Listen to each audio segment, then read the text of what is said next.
Hello, everybody. Hello, Little, everybody. little chilly, Jeff? Oh my gosh. First of all, it's so cold. This isn't even the two half squats. It's just the one half squat. It might be the minus two half squats. It's so cold.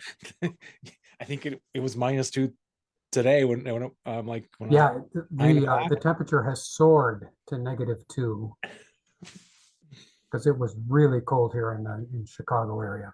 Got down to how cold did it get? Like -12 I think so. But Fahrenheit. That's Fahrenheit. still, our friends in the plains are even colder. Even colder. Yeah. Yeah, and for those of us that are listening from every other country in the world, perhaps that is on the centigrade scale, we do not know what 12 degrees minus 12 Fahrenheit is in centigrade because we're not that smart. Correct. And this is episode 325, I believe, of the one and only podcast on the net. Dedicated 100% to the greatest game in the whole wide world. Advanced Squad Leader. Thank goodness for Advanced Squad Leader, especially on days like this.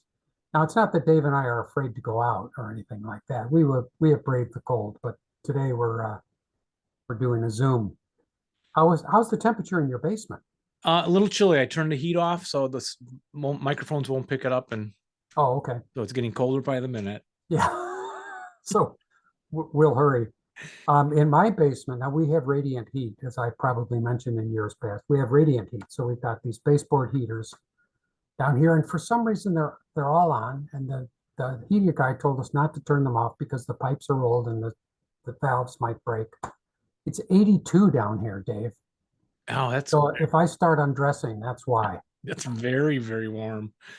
It's at the rest of the house, it's like 70, 68, but it's 82 here in the basement. I've been bringing boxes. I have big empty boxes, and I come down here and I fill them with warm air and then carry them upstairs. It's not working very good. Maybe you could come over and help me after the show. Well, on this show, we'd like to do a contest drawing, take a look at Yes. the game Dave and I played from Festung Budapest, Yes. and finish talking with Doug Rimmer Yes. about All good VASL. stuff. All good stuff. A lot of gems for you Yeah. today on Yeah. this show. So gather around. And as is popular now on YouTube, be sure to stay until the end of the show. Listen to the whole show so we can tell you some really great stuff. Oh, We're not going to do that. once or Huh? twice, we stuck a contest on the end Yeah, we after did. the end credits, but probably not today. I thought I could share my latest painting. You Yes, saw it yesterday in person, I but did. Yeah, I was lucky. um, I wish I had 3D glasses here because just a Warhammer model, ruined cathedral for Frostgrave. Speaking of frosty cold, and I had to cut tag board to put the floors in here, broken floors here, but the base is also a piece of tag board I added. But I liked how I did. I'll try to get a marble effect on the ground floor of the ruin and a wood effect up in the top floor, and then this effect I've been using for, Jeff, for our miniatures, so they match yes, the base. yeah, like flagstone or cobblestone, maybe large Yeah. cobblestone. Yeah, I added a little rust color to the metal stuff over here. And cool. And then I painted. Honestly, the place looks like it could use a little remodel, a renovation, a little maybe wall-to-wall carpeting It definitely has from that Menards, a sponsor of the show. ruin feel. And here's the necromancers, second set of necromancers from North Star Miniatures. Ding ding It's a little ding. too close. We're not Yeah. quite getting. Yeah. Yeah. Anyway, Well, they're beautiful. They're very nice. and Adam got me the Krampus. Did you look up Krampus yet? When I was driving home, I kept thinking, Krampus. Or Krampus? Krampus? Really? Is Dave, are you putting me on? Is it April already? There is such a thing as a Krampus? Yep. I didn't And look it up. you got to watch the YouTube videos of Okay. Megan does that. Who's the guy that travels around? Steve somebody? Who? Oh, Steve. Yeah, Steve. Rick Steves. Yes, I think. Yeah, Yeah. Megan makes us watch every year, which is great because we like Yeah. doing it. Like Christmas traditions of Europe. Yeah. And in there, you'll see the Krampus thing. I think there's also a separate 20-minute video.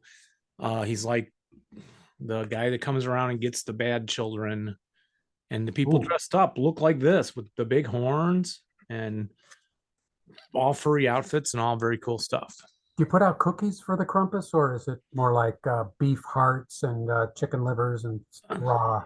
Actually, I think you set up like your shotgun with a string and a trigger. So when he opens the door, it fires at him and Yeah, blows his horns back. the costumes are really cool. And I think in one country they do wooden masks still, and they're all big. Like you got to make your own wooden mask and put the horns on it. Otherwise, you're not authentic. Wow. And so where did you get the Krampus from? Who gave you that? Adam sent it. Yeah, Oh, okay. he ordered it. It came a little late. And for, well, my birthday, the 29th, that was. Yeah. Happy This- birthday, by the way. It was Thank Dave's you. birthday a couple weeks ago. This was our triple whammy contest. Very exciting. So what are we giving away? Can you just refresh what people, because it's too late for people at this point. Tanner, we're going Sign to up. draw Tell them again what they missed. critical hit, sudden full contact, and Schwerpunkt 9. Good scenario packs. Oh yeah, I love the Schwerpunkt And stuff from 2003. Eastside Gamers. Eastside Gamers always love that stuff. Design pack 2. 12 new scenarios there. Well, old scenarios by now, but Yeah.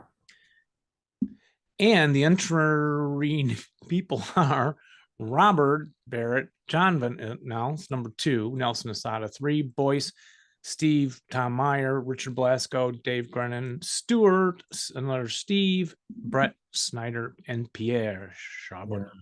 That's 1 through 11. Or is it 12? I'm sorry, 12, my lord.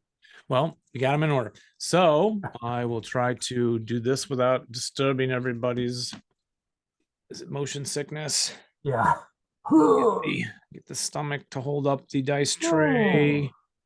And the winner is It's like an 8 from here. That's an 8. number 8. That would be Stewart, I think. 1, 2, 3, 4, 5, 6, 7, 8. I'm sorry, Stewart. It's Dave. Dave Grennan missed Stewart by 1. Dave Grennan. Dave Grennan, congratulations. You're the winner of the triple whammy. Send us your address. I'll be contacting you before you hear the show, most likely. That's great. Now, Dave's going to have, that'll keep him busy for a couple of weeks. Indeed. Shall we go to the game that Dave and I played? It is Festung Budapest. And so which scenario, how many have you played so far? This is our final ending of scenario 1. Oh, okay. Great. It took us a lot of sessions. And now we're currently into FB2, which takes place in the same board as the second day attack. But this is the first Soviet attempt to take the area by the Cogway, as you'll see. Oh, great. Okay, we are here to talk about Festung Budapest, FB1, Uncles and Pups, where me, Dave, has taken the Hungarian and the Germans, defending against the Russians, which is Dave K. Kleinschmidt. That's correct. And so walking through a little bit about some of the hidden that I had. And so what we'll get into a little bit later, but I did have a gun here in I-33. I-33. I had a hidden gun here in K-36. K-36. What you might not be able to see on the screen, I had You can now. Mortar. there's a mortar in 039, I believe. The big mortar, 81 millimeter. And we'll get into, it was a kind of a mistake because it was looking through a whole bunch of orchard here that I did not realize upon setup. I thought I could see everything. My mistake. And you threw And then some dummies over around I-38, I-39. correct. And then some dummies over here by C-30. C-33. Correct. And so just to review the victory condition. So what you need to do is Dave K needs to clear out everything along this whole cogwheel railway, as well as taking G31, the cogwheel railway station.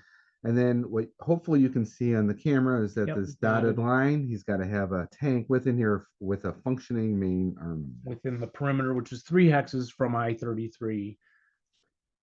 And so during my setup, I had some troops here in G35, G36. I had a couple Foxhole or Foxhole something. here, foxhole here.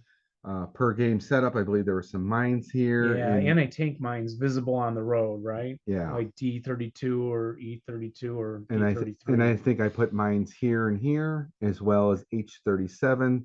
I had a roadblock here, so it kind of forced B34 is his be there. roadblock. Yeah, so it kind of forced some of his tanks to kind of come under this road here, which Because it was an anti-personnel mine of 6 firepower, maybe I under think so. there. No, it was actually here in Oh, H37. H37. Right. And then you had more troops by the railway station, of course. Correct. And I had somebody up here in L34. At upper level, which has a good line of sight for everything. Right. So strategically, what worked out, well, let's maybe start here. The mortar, Yeah. Dave kind of forgot he was shooting down through Orchard out of season. It would still be a +1. Yeah, and then +2 through everyone you're shooting through. So I'm like, that was kind of a dud kind of place. I couldn't really think of anywhere else to put it at the time. I thought maybe over here, maybe an A29, but that's still a limited amount. Buildings block the view. So I'm not quite sure the best place was, So but ultimately he broke it down to carry it away, move it somewhere better. And then I had to send some Russian troops chasing him because I thought the crew could come back and occupy an area by the cog railway, correct. but it turns out couldn't be a crew. Correct. So I probably didn't have to worry about them, but you can always come behind your broken guys too. Yes. You know, your broken Russians. And I think on turn 1, when you were moving under here, under the bridge, G38 came up to H37. Right. And so you went through the mine and you made your checks. There was no issues there. The vehicle. Right. The vehicle went Infantry through. came the other way, I think. Yes, correct. Both sides. And so the K36 is where I had my AT gun, hoping to hit your tank there just down the road. And the mistake right, it was moving and it was not in line of sight for a lot of movement points. Correct. And so I blew the roll badly. And didn't get rate. And it came right up and just overran me. Yep, overran K36 and it went very well for the Soviet. So the whole game that was unusable. You came in and I think you trashed it, spiked it, whatever. Yes. And so that did not work out so well. Some of the things I think that did work well. So in I-33 is where I had my other at the end game, actually. Yes. Yeah. Okay. So let's go here. My left flank, I sent them along the buildings C35, B33, etc., and ended up in E29. Going to try to cross to the railway station with too few, too late. Yeah. One turn left. And Dave was still standing strong in F31, G31, and had brought up the guys from L34. Correct. And the middle battle was kind of, I got bogged in wire. Yeah, I had wire, I believe, in these 3. Oh, that's where another tank was. It was somewhere in here, and you Panzerfausted it or Shreked it or something. Yes, yes. There was one tank G37, yeah. So then I was getting a little, time was going by. I couldn't move quickly enough to get along the railway along Hex Road G. Yes. Right. So I ended up sending 3 tanks around to like K34, J34, maybe I-35, whatever. And then this gun opens up in I-33, the artillery piece. Right. And that took out 3 tanks. Yep. And that was just telling me to move them all up at the same turn, not send one up scouting or not to spread them out. Well, and I think to move into this zone. Yeah, and sometimes when you get caught up in a game, or there's so many things to think about. So that's what makes it hard. So even my mortar was misplaced. Maybe the tanks coming up here without a whole lot of infantry support, right? I know you talked about in your podcast. We probably all been there and done it and made those mistakes. And then you're like, oh, and then maybe you forget it when you move on and play another game like that. But that's part of the game. It's part of the learning process, right? And maybe I got a little bit lucky, and that's kind of what happened there. So you had another tank, one last tank over here with a broken main armaments, right? And realizing we pre-rolled the last turn 5, and it did fix it on a 1, So I know you're saying, well, you can't pre-roll things and blah, what do you do with that? And then we were going to play on and assume it would fix itself, but then it's got to get into the perimeter surrounded by Panzerfaust Toten Hungarians and Correct. a Shrek. And I think you still had the main gun going in one. Yeah, Yeah. He was still there. You still Right. got this gun. Right. Well, and Um, sometimes that pre-rolling, right? We do it because, you know, you're down and like, well, what would happen if I did? Well, I wouldn't have made it anyway, so it's a good thing I'm quitting. So I'm done. yeah, it makes you feel confident in quitting. So my big mistake, not protecting those tanks. Simple. Got to have one with a functioning main armament in there. But it's hard because, you know, some of your troops are getting caught up in wire. It took you a while to get over here and crossing this, you know, this boulevard with, you know, I've got a lot of protection. F-29, F-30. Yeah, I mean, you could try smoke maybe to get across, but when you're on Russians your don't last, have but smoke. yeah, and you're on your last run. Yeah, So last turn. how do you get over there? And not yeah. gonna work. And one thing I didn't disclose here, but in G31, I was in the cellar. I had a half squad there. Even though he only had to take the ground level, I thought maybe last ditch, if they break, that guy can move up there and you know, that's kind of the last type thing. He's the most likely to be the last guy alive. Yeah. Right. Harder to get a line of sight at him too down there. But I think, you know, in the end, we had a lot of fun. Yep. With this one. Looking forward to FB2. The Devil's Free to Have a Try is the next one. Which we're going to set up right now. All right. Well, thank you, everybody. All right. Bye-bye, everyone. Bye-bye. Yeah, well, it sounds like you and Dave had a very nice time with that. A very pleasant time. Yep. It was very good. Very good. And the next one's shaping up pretty well. I think I'm off to a decent start in that one. So we'll talk about that later too. It'll be maybe next month or something, but yeah, be careful what you say, you know, famous last words. I'm off to a good start. Oh yeah, it could. We know how that goes. Oh yeah. Yeah. I haven't slain enough of his counters yet to really, you know, they rally back. A lot of 8 morales coming at me. Yeah. Shall we go to finish the conversation with Doug? Yes. Yes. Looking forward to listening to that again. Here it is. I know there are a lot of people who have, you know, they may go to some tournaments, they may go to travel around and play different people, but they have a steady partner who they play with a lot. Some people play week in, week out. They have their own particular campaigns or long running scenarios they like to play, and they will customize them. They'll come up with their own rules for those who play a lot of red barricades, and there are people who play virtually nothing but red barricades.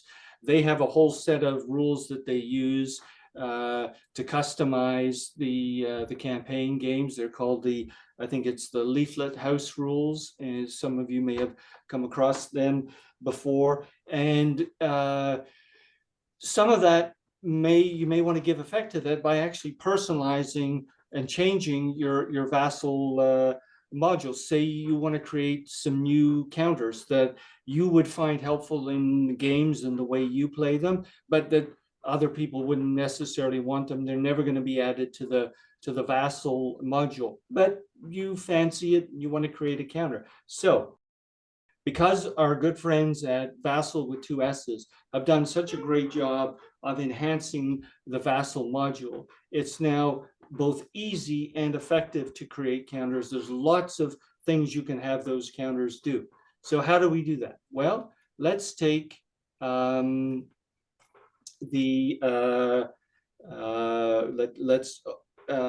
look at the VASL window here.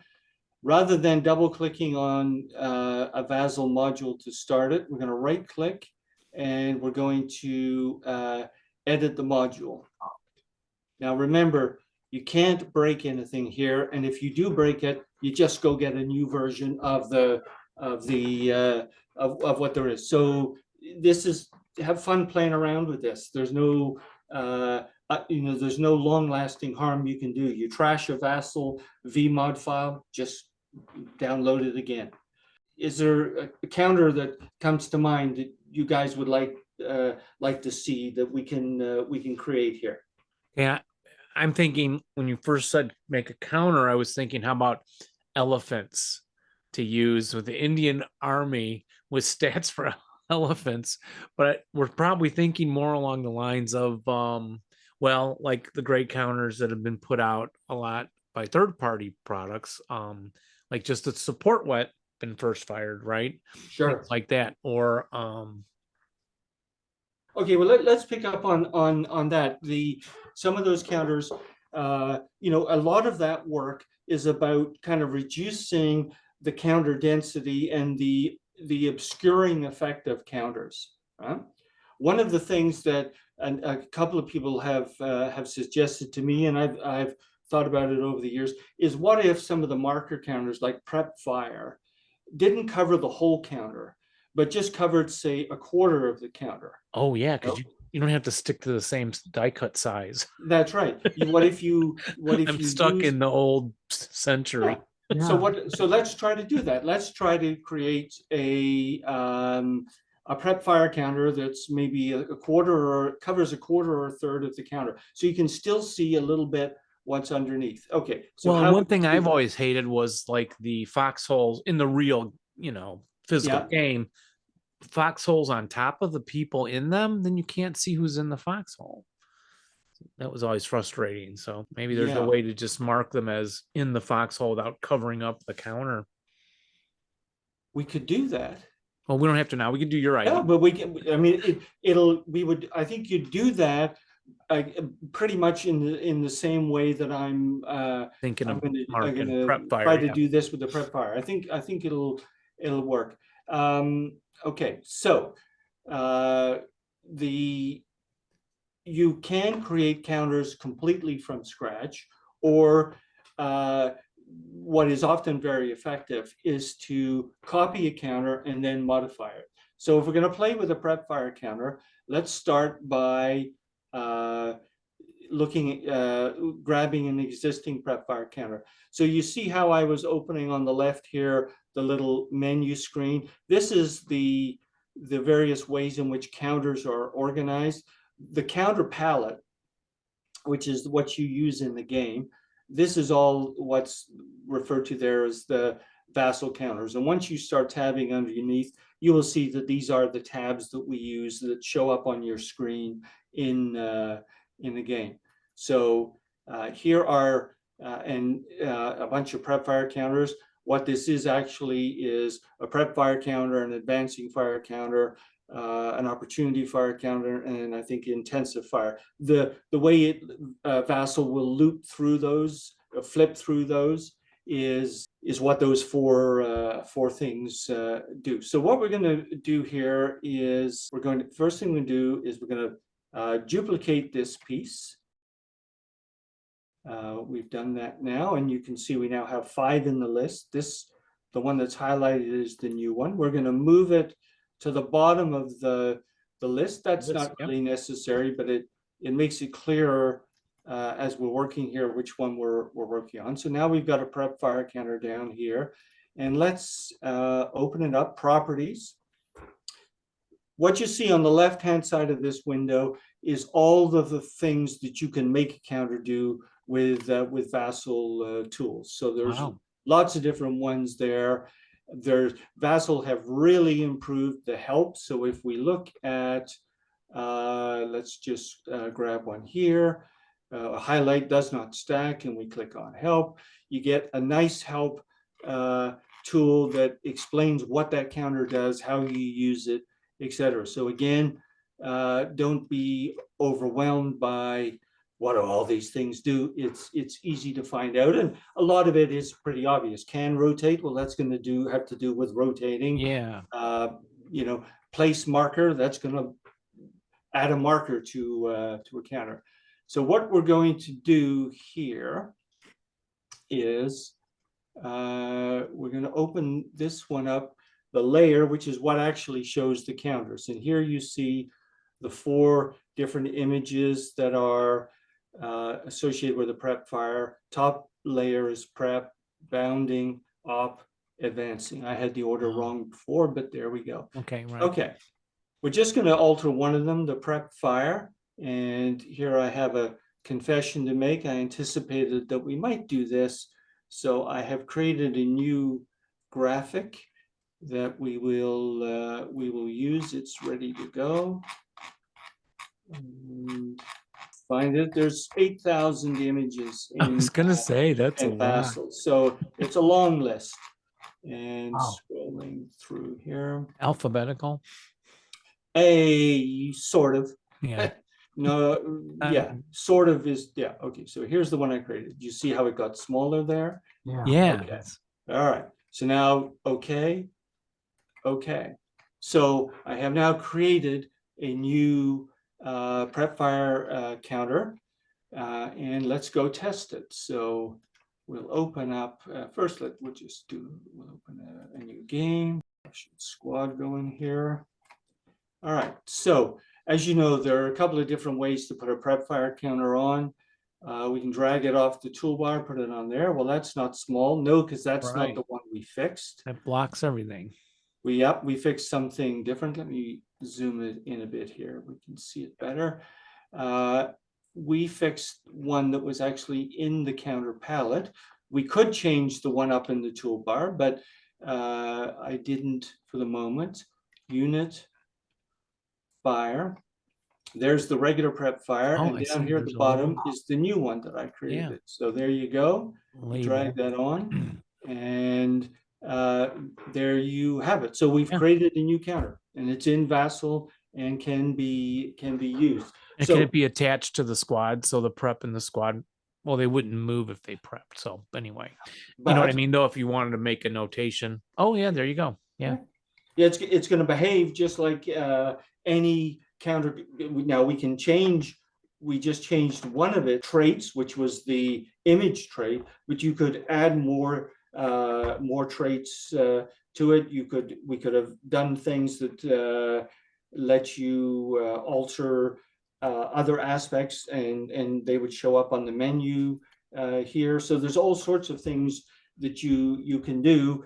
And you know, that was like 5 minutes, and it takes a little bit of a while to get used to all of the different things you can do, but people shouldn't be, I don't think, too concerned about giving it a shot and giving it a try. And there are some people who have created counters for their own personal use, realize that, hey, maybe other people want to use them, and that we've incorporated them into the larger VASL module. So Can you change the label on the counter, the writing too, or add something to it?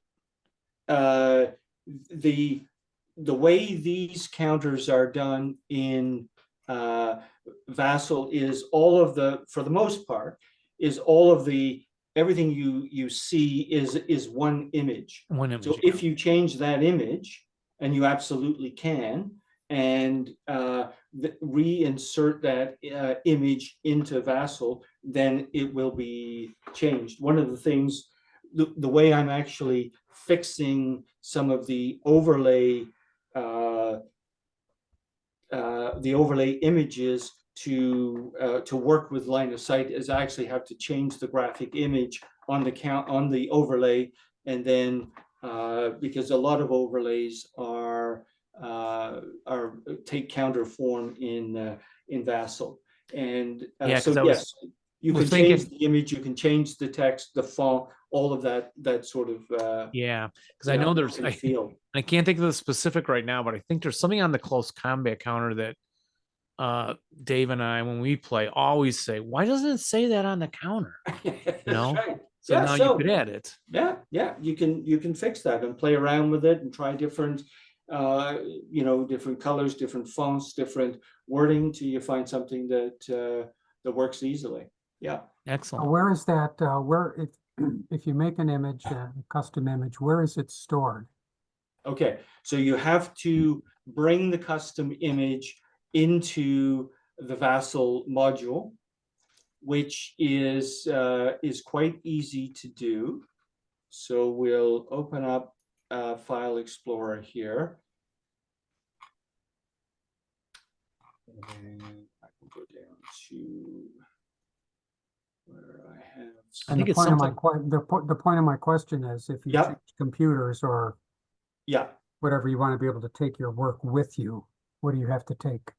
What do you have? Okay, so in order to change the graphic image of a counter, the VMod file is basically a zip file with a different name. So you rename Oh. it to a zip file, and then you add the graphic image to the zip file, Okay, and then turn it back into to a VMod. So if you go to the VMod here, I'll use one. No.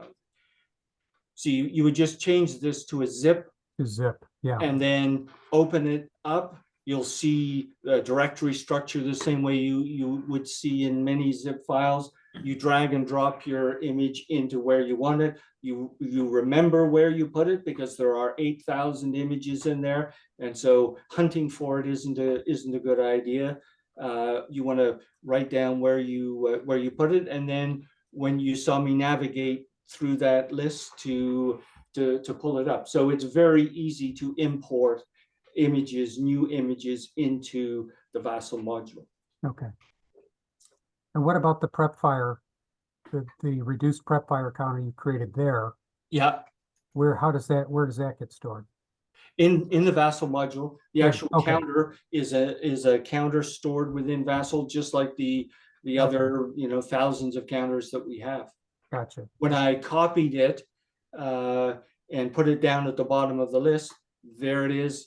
And when I save the module, it's saved as a counter. It'll show up on the counter palette just like any other counter. Okay. All That's righty. cool. That's cool. Now, if you the one thing about personalization is that okay, it's good for your module, but if you're playing with somebody else, they've got to have the same module, or it won't work. You've both got to have it. So if you change your VASL module, then you've got to ship the whole thing over to your opponent. They got to download it and stuff.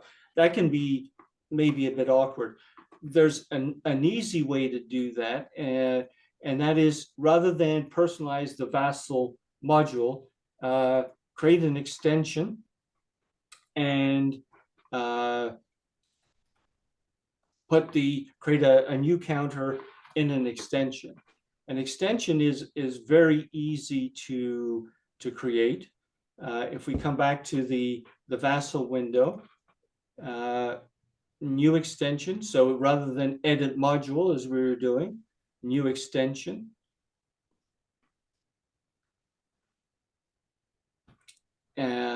Yes, okay. Now the slight difference you will notice is that everything appears to be grayed out in this, and they are in the sense that you can't change existing counters. When you're editing the VASL module directly, you can edit all of the existing features. When you're creating an extension, you can't, but you can still copy them. You can still duplicate the piece. So we could do everything that we've just done with to create the small prep fire counter. I won't do it here, but we could do that. Then we would save it, give it a name, Doug's Fancy Counters. And then I've got a small extension file, which I can email to somebody. They drop it into their extensions folder, and we've shared it between the two of us. Okay. So extensions are an easy way to make some changes and then share it with, if you've got a half a dozen of you who play together or just one person. I'd encourage people to do that. One extension that's in the works, I'll show you here. Once you've got an extension that you're working on, you get this little bar here that tells you to look for it. You can edit it, and editing an existing extension is just like editing the VASL module. What you won't be able to do is change anything in VASL, but anything that has been added as a result of the extension, you will do. This extension here, which is currently under development, is to allow the creation of customized multi-man counters. So let me actually show you what this looks like in the counter palette. This module creates this guy right here. Let me open a map. We'll make him bigger so we don't go blind looking at him. And then if we look at what we can do for him, he's got some of the standard menu items, should have all of them. But he's also got some ones you won't have seen before, like class. Class, right. So we can make him, what do you want him to be? You want him to be an engineer? Yeah. Yep. Okay, there he is. He's an engineer. Let's give him, what firepower do you want him to have? 9. He's a 9. What's his range? 1. 1. 9, 1. And his morale? Oh. Shouldn't Let's be this give- hard. Let's 7. make him a 9. He's a Yeah, it's Okay. got to be a 9. 919. He's armed only with hand grenades, but he's got a lot of them. Yeah. So there you go. So there's a, you can create whatever kind Cool. of multi-man counter. You can do it in any nationality. Yeah. What you see from the menu is the functionality that has been added already. So basically, class and strength. What we need to do is do that for all of the functionality that you would want to add to a counter. Yeah. So there's Maybe you could go in and boost all the morales of all your troops and then sneak them into the game. Your well, opponent doesn't notice. That's the way Dave's mind works. exactly. Need to build this out a little more. It's a lot of good work's been done. Alan Canamore is the guy who took it this far. I've looked at it to see if I think I can take it further, and I probably can, but I haven't found the time yet. So what I am hoping is that the sight of this will pique the interest of somebody out in the community, and maybe some people will step forward and say, yeah, we see how you do that. We'd like to give you a hand to really flesh this out. And then we'd have a tool to create new counters. I mean, you want to be able to add the underlining or not. See, none of this is underlined. Right. Yep. So you'd want assault fire, spraying fire, and ELR5 functionality to be added. And that's fairly straightforward to do. It's basically creating some layers, as we saw in the prep fire counter, and just changing the image a little bit, and you just rotate through those when you're toggling it on and off. So if somebody wants to thinks they're interested in this, happy to share a draft of the extension and have them play away at it. Yeah. Excellent.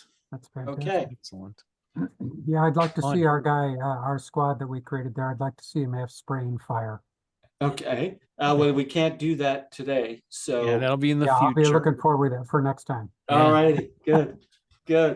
Okay, so I think we're getting fairly close. The end of what I wanted to show people is just one last thing. I do get a fair number of questions about, so I'm Oh, going to map creation, is it the one? map creation, I think is. Sorry, what were you asking there, Yeah. Dave? Yeah. Map creation. Yeah, map creation. Yeah. So we don't do that, any of that inside the VASL module, so we can clear all that out. We will go and find a map file. Maps are like many other things in VASL. They're just zip files that we don't call zip files. There's an awful lot gets done by zip file. Okay, so if we take a simple board, and that's Sparrow Force there, okay, and we make it a zip file, and we look at it, you see, well, this is even more complicated than we need, so we'll pick But once you've got the graphic done, and there are, I mean, it's not impossible to create graphic files. There are a number of people who do it. There are some very good tools out there to create graphic files. This is where I want to be. And, you know, it can be done. It can be done, I think, easier than it used to be. Mhm. And I would encourage people who feel like doing that. And I know that there are people who want to create their own. Okay, so we're going to pick Leglise here, which is another hassle one. So if we, come on. Okay, yeah, here's what one. So this is what you need to create a functioning board file. You need the graphic image. There's Leglise. Yeah. And, you know, it doesn't have to be that big, that complicated. And then you need a data file. A data file is just a .txt file with the .txt dropped off. So it's simply a plain text file, and that's all it has to say. Version.1. So if you create a graphic image, you create a data file, or steal one, like just copy this one from an existing board file. Mm-hmm. You take the two of those files together, and I will just extract them to, I'll put them in favorites, and then we'll go to favorites. You select those two files. You can press them both as a zip file. You call the zip file the same name as the graphic image, so board LG. And then you get rid of the zip. And it's case sensitive, I assume. And that is a functioning VASL board. Yeah. How about That's that? all it takes, a graphic file and a data file. Now that's not going to use line of sight. You're not going to have custom built overlays or terrain transformations with it. Those take more work to add. It certainly can be done if you're doing geo boards. LFT put out a desert package recently with about 8 new desert boards, which have all sorts of terrain transformations and a good deal of line of sight capability with them. So they were all done by a third party. So, but if you're, you know, you want to do some play testing, there are a number of people, third parties working on modules. If that, you know, you're interested in doing a particular campaign or module around a certain battle in the war, you can, you know, if you can create your graphic image, you can create boards and go from there and help build your model. Yep, your there's module. a lot of that going on. Mm-hmm. Yeah, Building boards. Yeah, so you know, you can get yourself up and running pretty quick. Excellent. All right. Well, I've done a lot of talking here tonight, guys, and I appreciate you letting me do that.